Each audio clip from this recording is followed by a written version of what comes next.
Ya pemirsa, di studio kami di Metro TV juga saat ini telah hadir seorang pengamat ekonomi, Pande Raja Silalahi. Pak Pande, selamat pagi. Selamat pagi. Bersama Pak Marwan Batubara, Anda mungkin mengikuti juga penangkapan Kepala SKK Migas ini ya Pak Pande? Saya baru tahu tadi pagi. Baru tahu tadi pagi. Kalau Anda melihat yang terjadi saat ini tadi sudah cukup banyak juga dijelaskan oleh Bang Marwan. Sebetulnya seberapa transparan pengelolaan industri migas di Indonesia sepanjang yang Anda ketahui? Iya, kalau kita melihat bahwa di sana begitu banyak sebenarnya kemungkinan untuk penyelewengan dan juga nilai, kan? Karena katakanlah migas itu langsung dikonsumsi. Yeah. Jadi pembuktian hanya waktu saja sudah akan sangat sulit. Jadi sebenarnya hasil sebagai contoh saya pernah memeriksa Pertamina, bagaimana suatu sindikat di sana bisa bekerja, ya cara-cara mereka bekerja. Jadi kalau dikatakan transparan, tapi transparan untuk siapa? Yeah. Itu masalahnya. Apakah untuk kepentingan publik? Apakah untuk kepentingan mereka yang bisa memanage transparansi itu untuk kepentingan tertentu?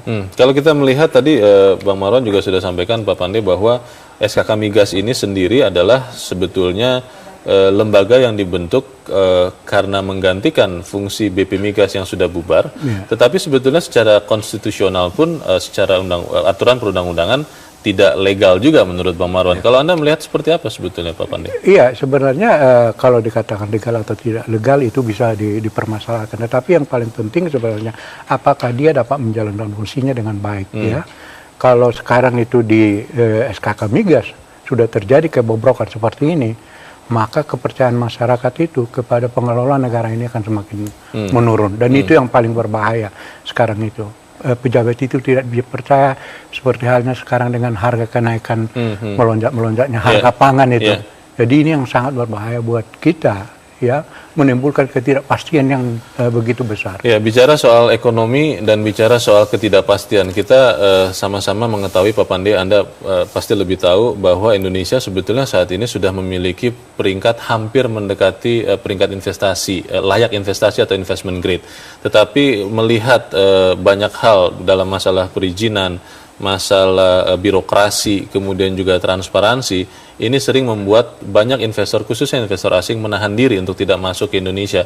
Kalau Anda melihat peristiwa yang terakhir terjadi, kita masih mengedepankan praduga tidak bersalah. Tapi kalau ternyata itu terbukti benar, Kepala SKK Migas menerima suap dari perusahaan investor asing dalam hal ini, apa kira-kira dampaknya bagi pandangan investor luar terhadap kondisi ataupun iklim investasi baik di industri migas ataupun di sektor lain di Indonesia, Pak Pande? Ya, saya pikir akan turun dengan drastis, ya, dan kita akan semakin sulit untuk bersaing, ya.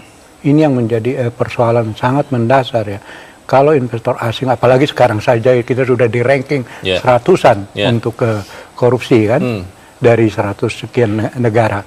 Sehingga kalau itu betul nanti, dan saya pikir KPK tidak sembarangan saja, tidak main-main untuk melakukan itu, saya khawatir bahwa yang akan datang ke sini hanya investasi yang bisa hit and run gitu.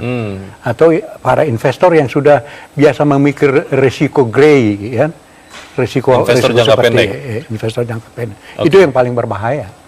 Ya, kalau melihat apa yang terjadi Pak Pande, apakah kita bisa mengatakan bahwa ini makin mempertegas kenyataan bahwa memang secara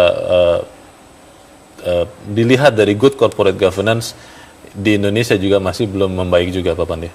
Iya, bisa kita katakan membaik hanya sebentar, sudah itu turun. Tapi yang mungkin perlu kita pikirkan secara mendasar adalah rangsangan untuk korupsi itu, rangsangan untuk menerima suap itu, ya, hukumannya terlalu rendah dibanding ataupun sanksi yang diterima dengan menerima suap.